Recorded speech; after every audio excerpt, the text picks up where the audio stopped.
Hello and good morning. Welcome to our special coverage of the Russian invasion of Ukraine. I'm Layo Olarinde. First, the headlines. President Xi of China and Biden of the U.S. have candid exchange on issues of mutual interest, including the war in Ukraine. Russia puts talks on hold until the time permits. Plus, welcome once again to the program. We begin this morning with the phone talks between Chinese President Xi Jinping and his U.S. counterpart, Joe Biden, on China-U.S. relations and issues of mutual interest.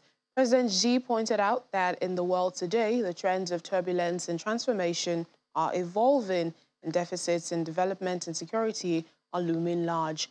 President Xi underscored that to approach and define China-U.S. relations in terms of strategic competition and view China as the primary rival and the most serious long-term challenge would be misperceiving China-U.S. relations and misreading China's development, and would also mislead the people of the two countries and the international community.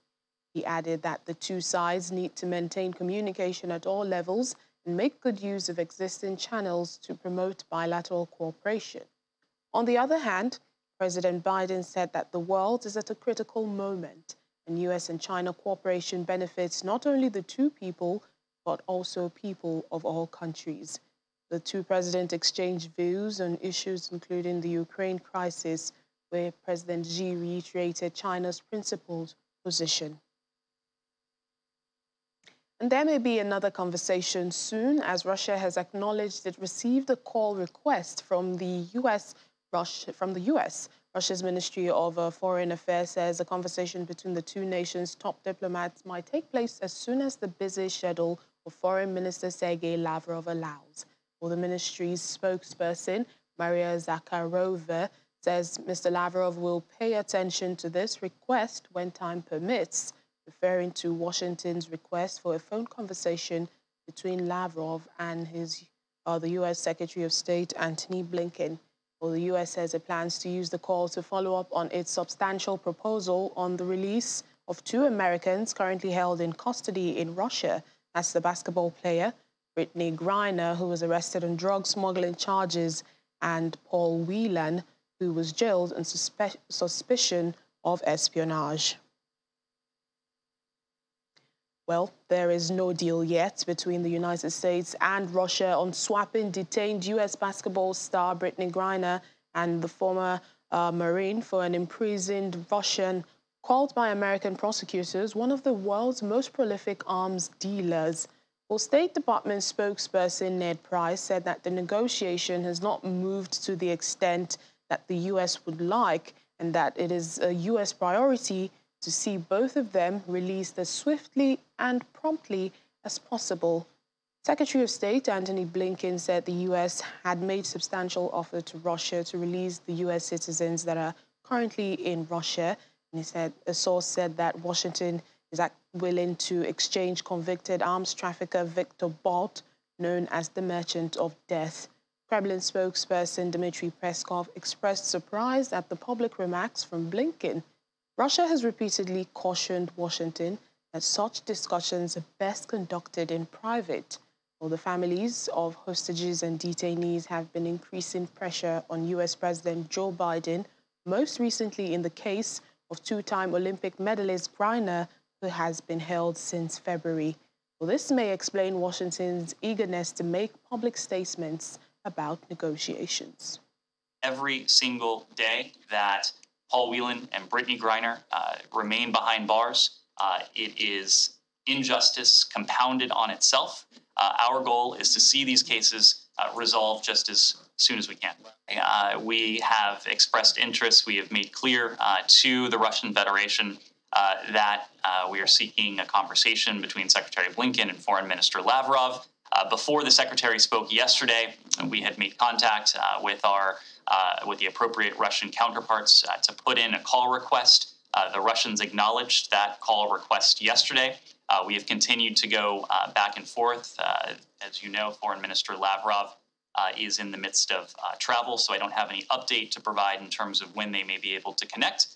But we continue to discuss that in the appropriate channels. Among the issues that the Secretary outlined that he would broach with Foreign Minister Lavrov, first and foremost in this case, is the continued wrongful detention of Brittany Griner and Paul Whelan. As part of that, the Secretary said yesterday that we had put forth a substantial proposal and that he would seek to use that call to attempt to move towards a resolution. And so you heard directly from the Secretary that first and foremost, he wanted to convey clearly and directly, personally to Foreign Minister Lavrov, the priority we attach and have always attached to the prompt return of Brittany Griner and Paul Whelan, both of whom are held unjustly in Russia. The fact that now several weeks later, we are where we are, I think you can read into that as being a reflection of the fact that this has not moved to the extent we would like. And we want to make very clear to the Russians directly, in this case, in a conversation with Secretary Blinken, the priority we attach to this. Well, earlier, Kremlin spokesperson Dmitry Peskov told reporters that there had been no agreements on exchanging the prisoners. Foreign Ministry spokesperson for Russia, Maria Zakharova, indicated that talks on prisoner exchanges had been going on for some time, but without producing a report.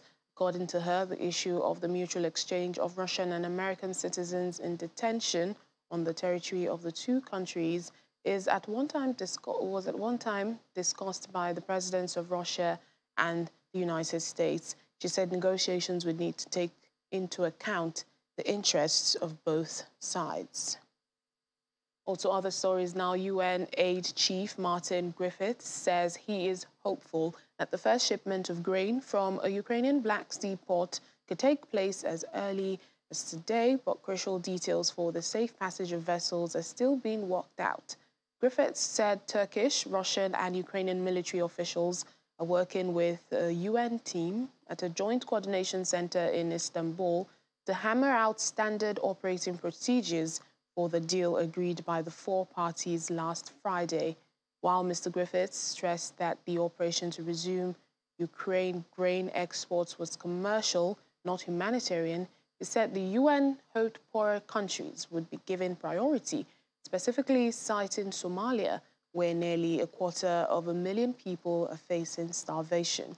He adds that the UN World Food Programme is actively looking at buying Ukraine grain.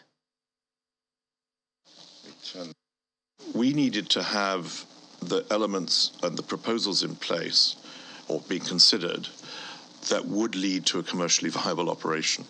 And we needed to keep checking with them. If this happens, is that okay? Will that work with you?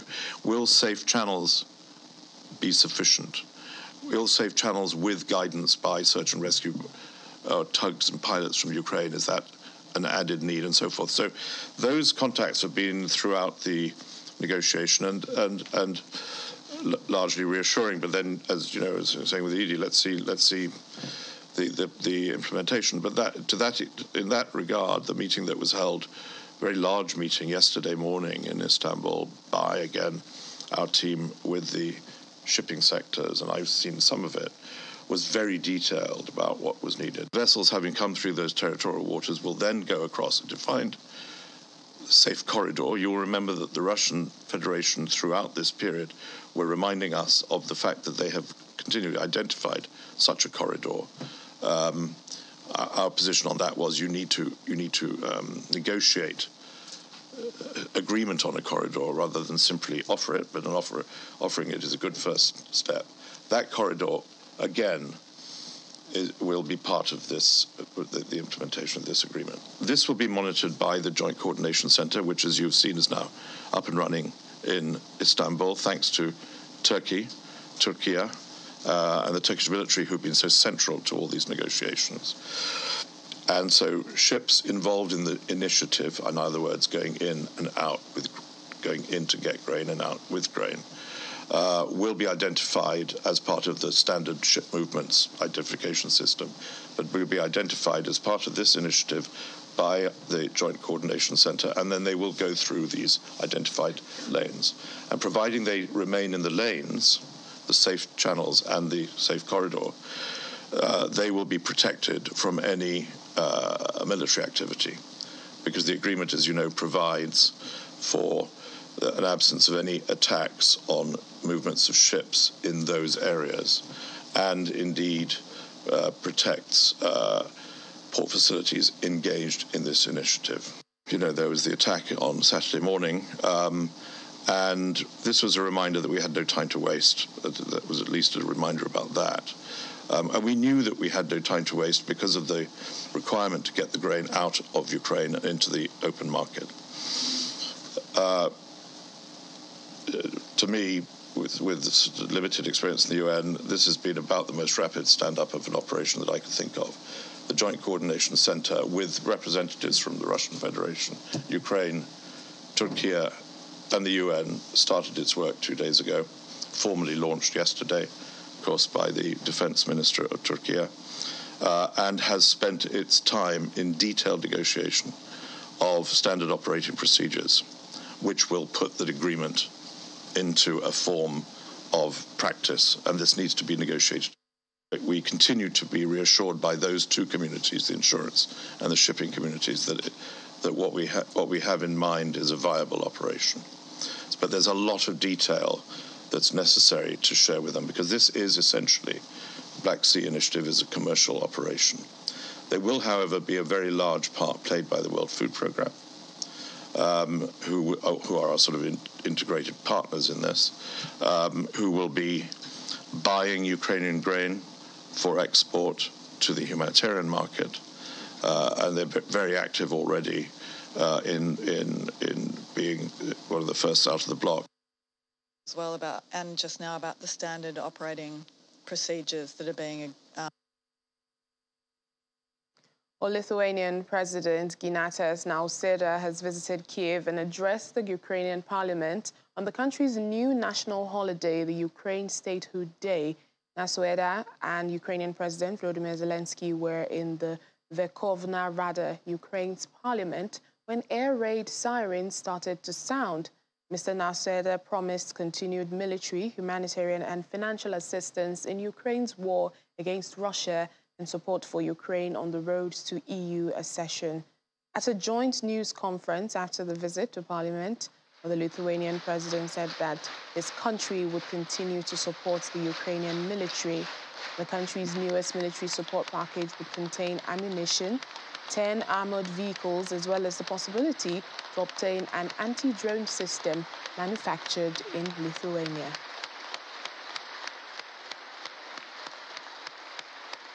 Князя Вітовта мужно іде в бій. Ми пишаємося цим, як здобутка.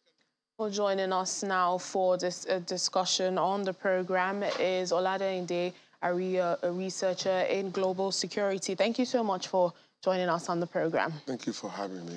Well, let's begin with the counteroffensive that Ukraine has started to retake the region in Kherson, that's in the southern region.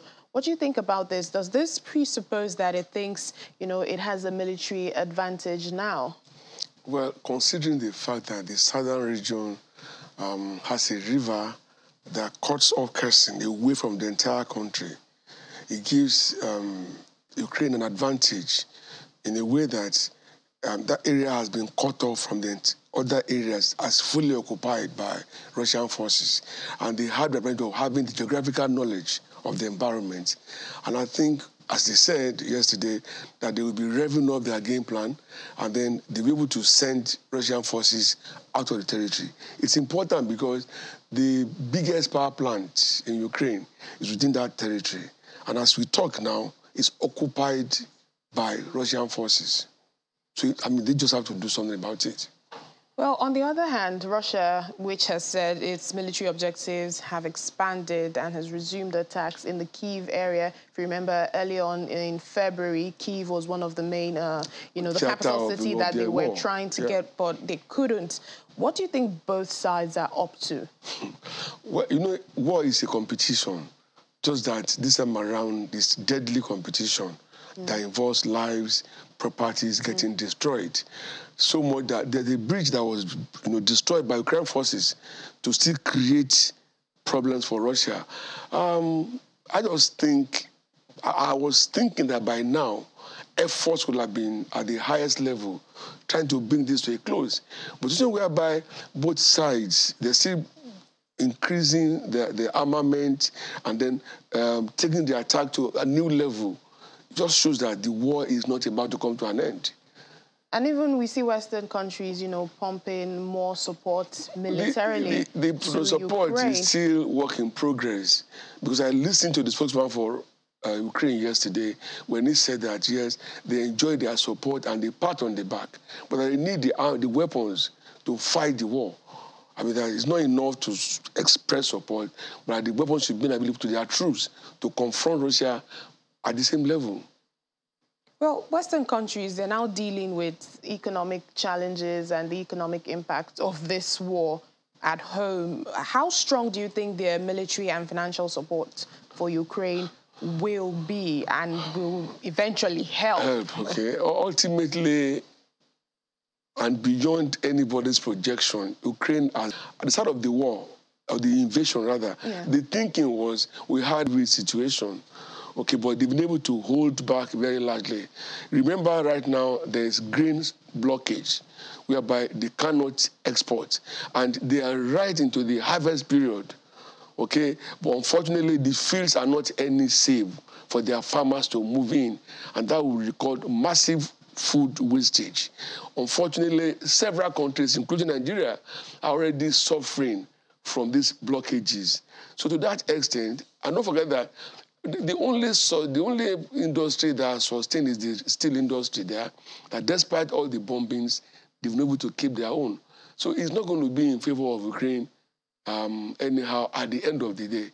But if they are able to get the Russian ban on grain movement removed, then they may be able to hold on. But remember that they also have massive support from the European countries and their allies. So to that extent, they still have an edge over Russia. Well, concerning the grain you just mentioned, last week there was a deal that Turkey mediated between Russia and Ukraine, and they were able to agree that, okay, they would release the grains. And the UN is saying today, hopefully, the first shipment will move out, although it's not for humanitarian purposes, but for commercial purposes. And just like you've mentioned, Africa has been impacted by, no food. So we have countries on the continent that are suffering. But what do you think about the grain the world is dependent on this, and if it doesn't happen, do you think this deal is likely to, go on or collapse? Because as it is, I mean, this is 1 week on, and it really hasn't come into effect. Since the promise to lift the sanction or the ban was made, until now, it's not been affected. To that extent, some parts of the world that rely heavily on grain from Ukraine may end up experiencing food insecurity, famine, and of course, there might be mass sickness and mass death as well. Yeah, there have been warnings from the United Nations. But you see, my problem basically all along that I've been looking to all these things is what is the role of UN? How well are they giving account of their presence? So much, virtually every country in the world who are members of the UN, they pay annual dues, subvention, all of that. And if this could happen between Ukraine and Russia and UN, till date, for all I care, I've not been able to stem the tide and bring the war to a foreclosure. And it's not looking like it's going to end anytime soon. When I read about the prisoner exchange, okay, I thought that might also create a channel for advanced conversation. But both Ukraine and Russia, they are denying that there's no proposal on it. But the UN has, America went on to announce that they will be releasing Brittany and Paul for this guy, Victor Boot. Yes. So perhaps if they can achieve that, it might create a platform for further discussion that may lead to the war's foreclosure. Because that should be the ultimate position. I mean, for as long as the war continues, it's in nobody's interest, especially African countries, not minding their distance, to Ukraine and Russia, who are terribly affected.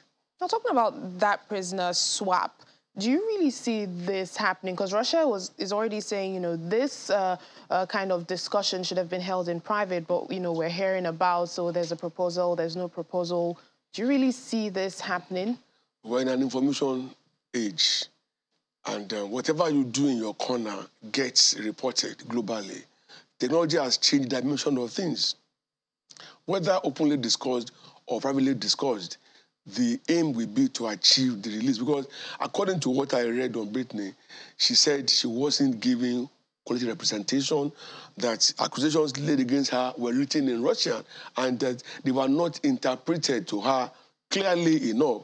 So, like, she was lost, okay? And she's been there now since February. Yeah. And remember that Victor has been in jail now for about 11 years. So either way it goes, they both have, you and I know what Victor does for a living anyway. And maybe Russia will need the services as well. You never can say. Because he's a renowned global dealer in arms and ammunitions who has flouted so many guidelines of the UN. Of death. On so many territories, including Sierra Leone, selling arms to Al-Qaeda, to Taliban, and all of that. So it may be, for me, a step in the right direction towards stemming the tide. Well, let's talk about Turkish drones now. Russia wants to buy Turkish drones, but the sanctions mean that this could put Turkey in hot water. And we know Turkey is one of the mediating countries in this war. If this buying deal should go ahead, will such a deal give Russia an edge? Well, we no longer have physical warfare as it was in the days of the Bible. Now, war is tech-based. Definitely, it will give them an edge. In the last 72 hours, they fired so many sorties from Belarus, another country entirely. But it won't be in the interest of Turkey, okay, to go ahead and do this, because this war will end one day. And when it ends, how would they be able to rebuild relationship with Ukraine? Because they're being seen now as openly supporting the aggressor, which, of course, is not going to be welcomed by Ukraine or any nation, for that matter, that has sympathy for Ukraine. So I don't know how they will wriggle out of it, but if they should go ahead and do that, well, because right as we talk now, 20% of the landmass in Ukraine is occupied by Russia. And maybe they will never want to release that portion to Ukraine at the end of the day. I wouldn't know, but definitely it won't favor Ukraine. And it will have completely damaged the relationship between Ukraine and Turkey post-war. Well, you are hopeful. You said this war will end one day. Every war must end one day. But as either it seems, domestic, matrimonial, or global, it must end one day. I mean, I don't expect Russia to think that they will wipe off all the human beings in Ukraine. No, it won't work that way. Nobody expected Ukraine to have been able to hold on this far when the war started, because Russia came with all the forces, making them look like minions. But by whatever magic or strategy, they've been able to sustain to a large extent. Both sides have suffered casualties. Unfortunately, the figures out there, for me, are suspect. But when it comes to casualty count, the precision is never part of it. And, of course, it's a war game strategy to pretend as if you've not suffered massive losses, even when you have suffered it. All right, then. We'll leave it at that. Thank you so much, Mr. Oladende Ario, researcher in global security. We do hope for the war to end. To developmental issues. Indeed. There's so many, ripple effects on the world, so we want it to end. I was glad yesterday seeing the Kremlin, seeing Korea celebrating their armistice, which for me shows that peace is always it at the end of the day. So definitely this war will end and peace will reign. We hope for that. Thank you so much, Mr. Oladende Ario.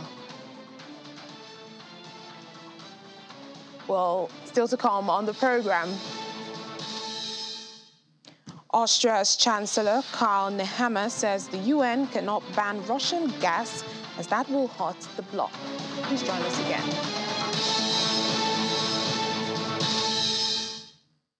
Welcome back to the program. The Ukrainian military has confirmed at a news conference that the Antonovsky Bridge over the Dnipro River has been significantly damaged by a recent Ukrainian strike. Oleksiy Hromov, deputy chief of the Ukrainian Army's main operational department, said that Ukraine is prepared to respond to efforts by Russia to repair the bridge. Well, that bridge is the city of Kherson's sole span across Ukraine's largest river, the Dnipro. Earlier on, Kirill Stremusov, deputy head of the Russian-appointed city administration, said it had been closed to traffic after the strike. Yes, we have influenced the Antonovsky Bridge. We've done it several times already. The enemy tried to repair the bridge, and we undertook necessary steps in response to that. As of now, there is significant damage to the bridge and its structure. We think that the enemy will try once again to repair it. We are prepared for this, and you will soon hear about our next steps. Earlier, the enemy fired 6 cruise missiles on a military base in Lutis in Kiev region. As of now, we know that 1 building was destroyed, and 2 things were destroyed. Two buildings were damaged. 1 cruise missile was shot down over a lake in Bucha.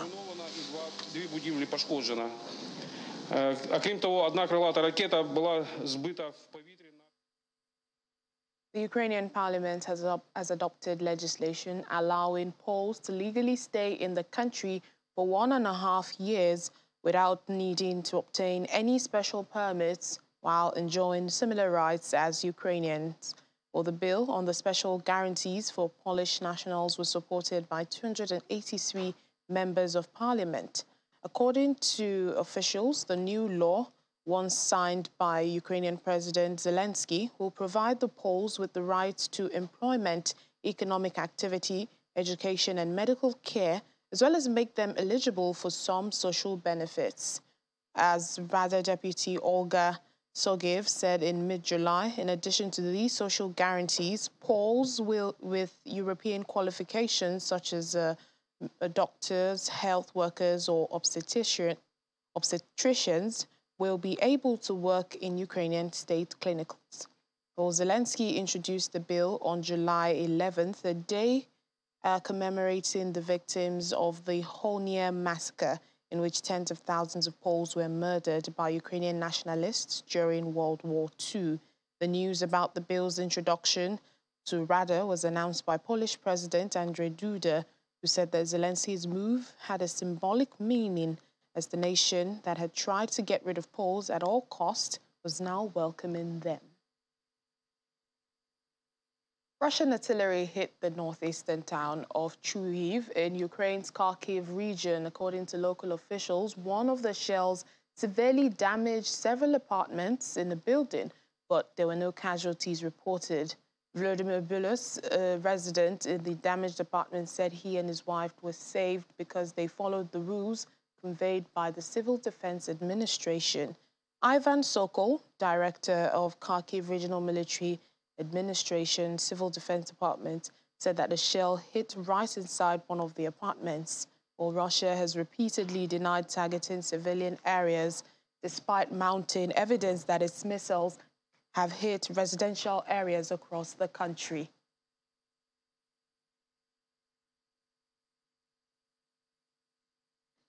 Well, Berlin once again turned to its disused Tegel Airport and set up tents on the tarmac to accommodate war refugees from Ukraine and asylum seekers from elsewhere. A registration center for Ukrainian refugees arriving in Berlin was first set up at Tegel on March 20, almost a month after Russia's invasion of Ukraine. According to Berlin's State Minister for Social Affairs, Katja Kipping, there are still up to 500 Ukrainian refugees arriving in the German capital every day, some of whom need to be put up in emergency shelters. Tegel Airport was shut in November 2020 after it first opened to commercial aviation in 1960, 1 year before the construction of the Berlin Wall. During the Cold War, Tegel was one of the main gateways linking West Berlin, an exclave of democratic West Germany deep inside communist East Germany, with the rest of the world. Joining us now for our second conversation on the program is Public Affairs Analyst Lester Wilcox. Thank you so much for speaking to us this morning. Thank you very much for having me. It's my pleasure. Thank you. Well, let's begin with our headline story for today, the 2-hour phone call between Chinese President Xi Jinping and US President Joe Biden, particularly over Taiwan. What do you make of this conversation?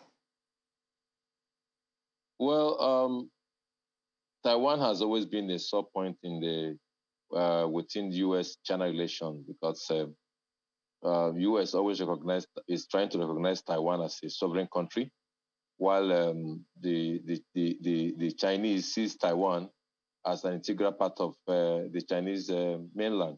And so there has been that tension, or whatever we might call it, between the two countries. So talks are ever ready because of all those nitty-gritty issues. And Biden and Jinping is not the first leaders to talk about Taiwan.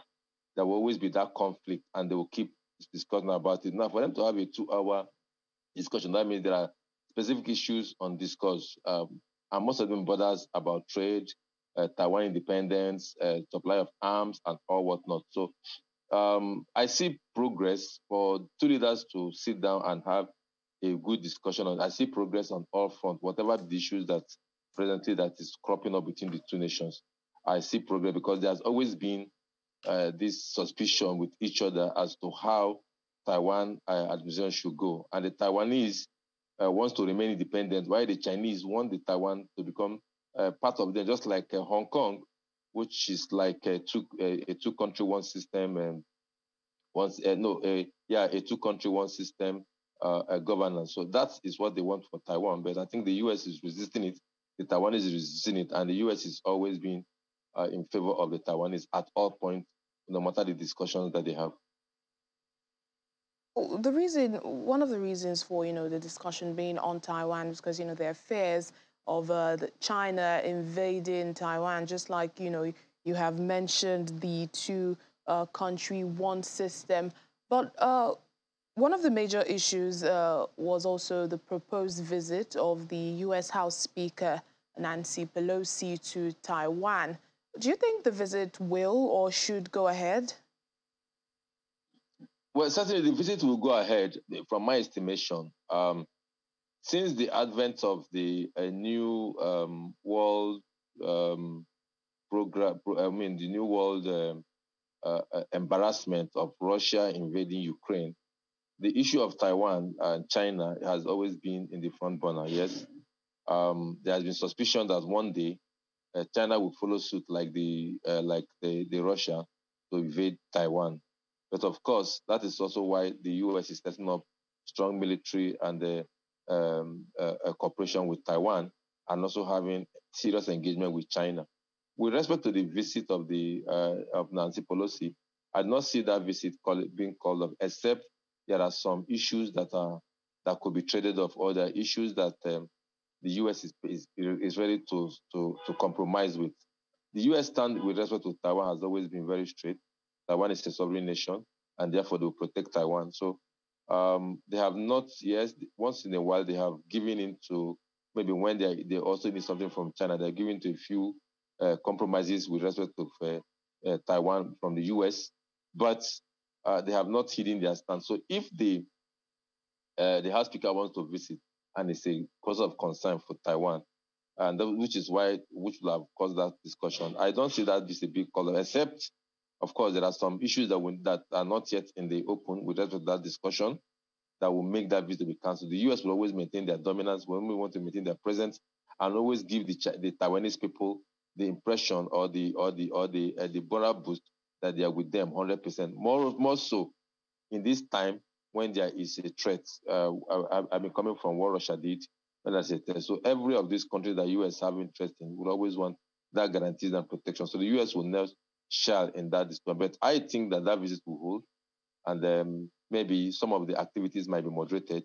But the U.S., I don't see the U.S. at this point canceling a visit of the high-ranking official to Taiwan on account of China's opposition. I don't see it so. Well, let's talk about the grain deal. It seems to be holding in spite of accusations by both Russia and Ukraine that there have been breaches by the other side. Do you think it will work out? Certainly the grain deal will work out. Thank you. Sorry for that. Certainly the grain deal will work out because it's not just about Ukraine and Russia. It's about the entire world. I listened to your other guest, and he made a very, very valid point. The fact remains that the war within Ukraine and Russia has brought untold hardship, economic and political and economic hardship, and food security has been vastly threatened. It's not only in Ukraine or in Europe, in Africa. We know Egypt today is suffering because Egypt imports a lot of grain from Ukraine, Somalia the same, even Nigeria. You remember, this is the third time this year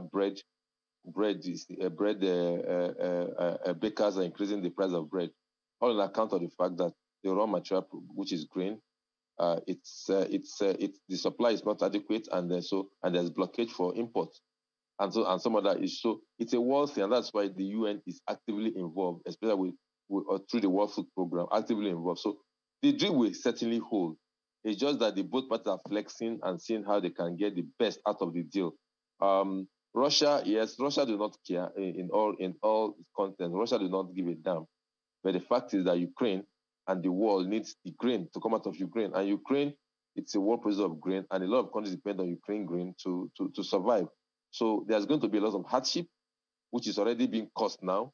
The African countries, European countries, up to us here in Nigeria, we are feeling the pinch of the war. I was going to ask on that, Africa being greatly impacted by this. But we see Russia and the West, represented currently by France, cutting countries in Africa. We've had Sergei Lavrov on the continent. We've had the French president himself on the continent, asking for support for their markets, diplomatic support and energy supplies. What should these countries, African countries, now be asking for in return? Unfortunately, Africa has been a pawn in any chess game for the West because over the years, African leaders, Africa has refused to grow and be a power that would determine or that would direct world affairs. So, and for me, it's quite sad and unfortunate that all the time Africa is a pawn in the chess game of the world. At this point, Africa seems not to have too much influence, rather to whoever is the highest bidder or who is the most beautiful bride. Russia has made attempts in the past to woo Africa because they've had African-Russia meeting, summit, and all whatnot. They've tried to woo Russia just like China did, and just like China did to woo Africa by building the AU headquarters, loans. Russia also stepped up, and now the West is discovering that these other powers are trying to take over their territory, which is Africa. And so they are also coming up with their diplomatic moves, economic moves, and all that. So, like I said, Africa is always a pawn. But at this point, Africa is facing stark reality of hunger. Africa is facing high reality of economic depression. Look at our Naira. Our Naira today is over 700. It's not because there is any other thing that the country has done wrong economically, but because the world event is impacting negatively on the economy of Africa. Remittances are poor. Sales of crude oil and exports are poor. And not only Nigeria. every African country is pinching it because when two elephants fight, they say the grass suffer. And Africa remains as the grass. Unfortunately and sadly, Africa remains as the grass over the years. And only God knows, sorry for my using religion here, only God knows how Africa can come out of this debacle and be a force to reckon with. Even with all the corruption of Africa, we choose to remain as the grass when the elephants fight. But I think African nations can also brace up themselves and cut a good deal. Now they have a opportunity of cutting a good deal for themselves. Right now they are like the bride that the two sides are looking out for. So they also should have some pride. Although yes, backlashes, home backlashes from home is not favorable to governments in Africa, but they also need to stick to their guns and cut a good deal for their people at this point because the two sides needs them. But Russia needs support right now. Russia is running out of support. Europeans have turned against them. Most Asian countries are not in there. So now Africa is the only place they can look up to. So they have a position to cut a good deal for themselves so that going forward, they can also see how they can become a power force in the world, in the world politics. All right, then. Thank you so much for those analyses, Mr. Alistair Wilcox, our public affairs analyst. Thank you. It's always my pleasure. Thank you very much for having me. I'm grateful. Well, still to come on the program. Uefa to launch disciplinary probe over Putin chants at the Dynamo Kyiv soccer match in Turkey. Please stay with us.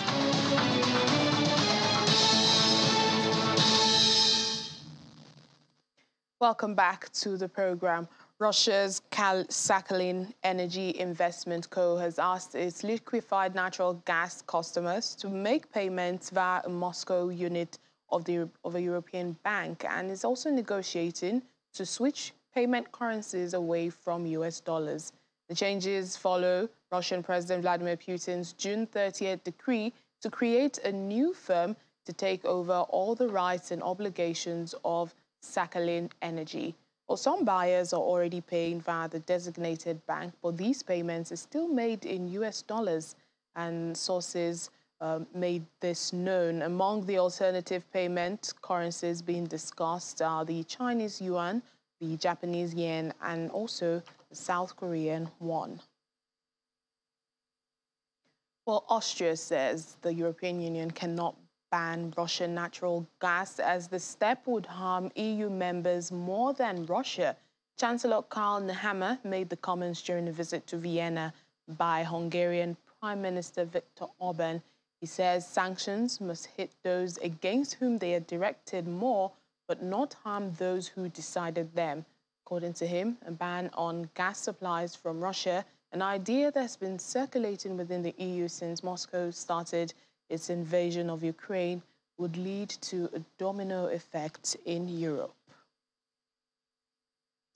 Well, joining me now in the studio is our business correspondent, Ini, to break down all of this. Hello, Ini. Hi, Layo. Well, let's begin with Russia's Sakhalin Energy Investments that's been asking its customers to, make payments in Moscow. But this is not new. Russia has been asking for, Yeah, but that was Gazprom. Okay. The major Russian company that sends gas and deals with all their oil and gas and all of that. So this now is a smaller one, obviously, but of course it will affect maybe some people who have been getting away with it, who have not had to open that account, the ruble accounts that they asked for.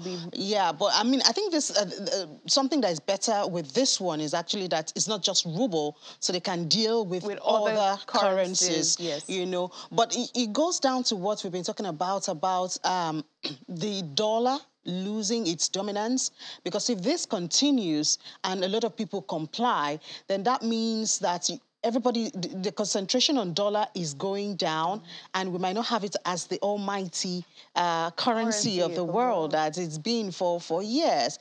And and interestingly, also in India, you know, the Indians have also been taking advantage of the Russian crude, the cheap crude that has been coming from Russia. Yes. It's about $8 less than the official price. The Indians are buying it. But the interesting thing is that when we say Indians are buying cheap crude, so it looks like this the Indian government, you know, but it's actually a lot of merchants, like little merchants, yes, that are dealing with this, and they're now like so much. It's like created a long chain.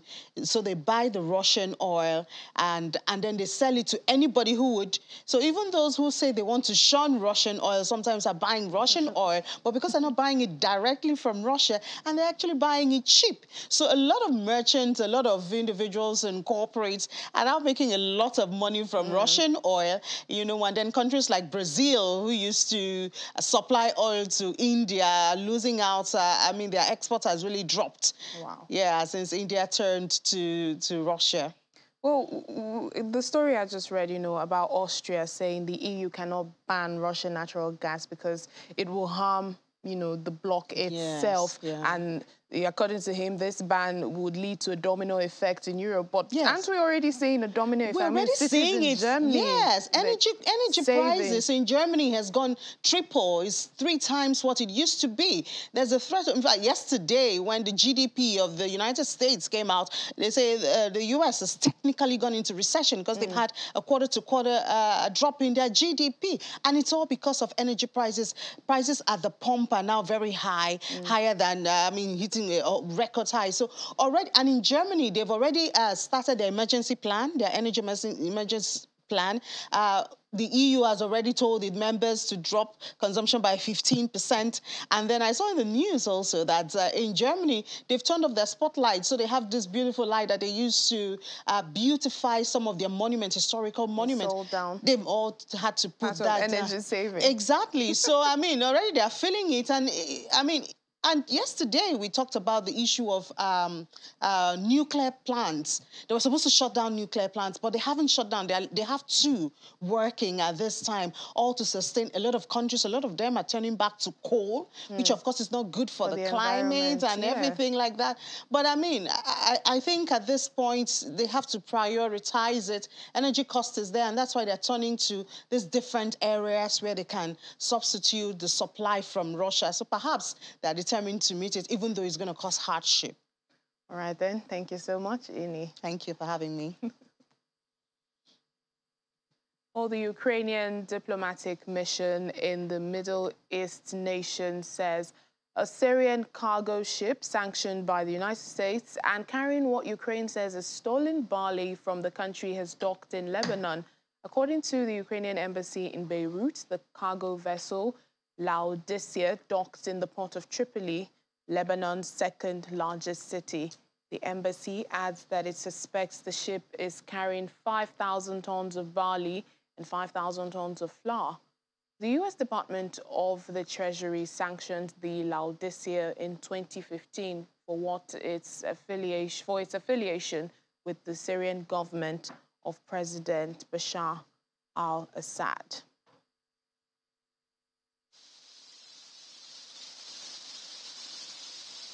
Also, our stories on sports. Uefa has launched a disciplinary investigation against Turkey's side Fenerbahce after a group of its fans chanted Russian President Vladimir Putin's name in response to conceding a goal at home to Dynamo Kyiv in the Champions League qualifier.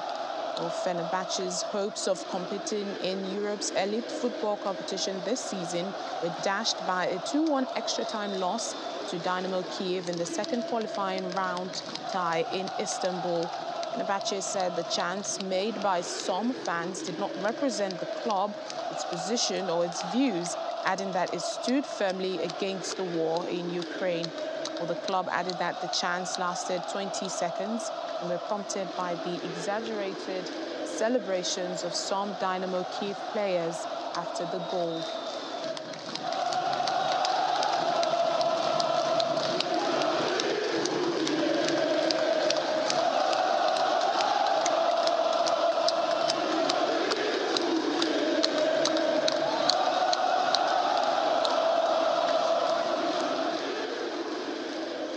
Well, the trial of Russian ice hockey goaltender Ivan Fedetov is set to begin on August the 11th after the Olympic silver medalist filed a complaint against the government's attempts to recruit him for military service.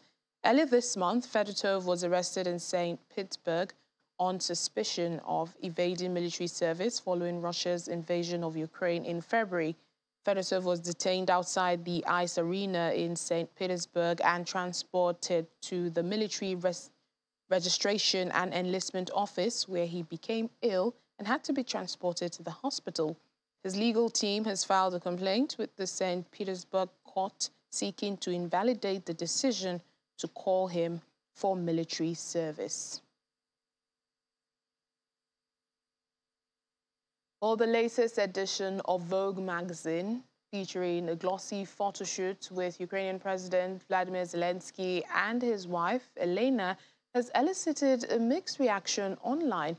Tuesday's article, which primarily focused on the 44-year-old First Lady, features a series of shots of the couple taken by famed photographer Annie Leibovitz. In one photo, the two are seen hugging each other while seated at a table.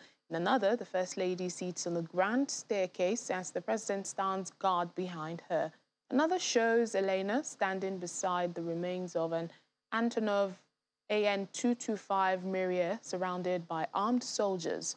While the reactions to the article have been mixed, some have called the photoshoot beautiful and powerful and defended the couple's decision to pose for Vogue as shining a light on the conflict in Ukraine. However, others say the glossy photos are evidence that the West should not have sent billions in military aid to Ukraine, saying the photo session was in poor taste. And that's it on the program today. Thank you so much for watching. I'm Layo Olarinde. Have a lovely weekend.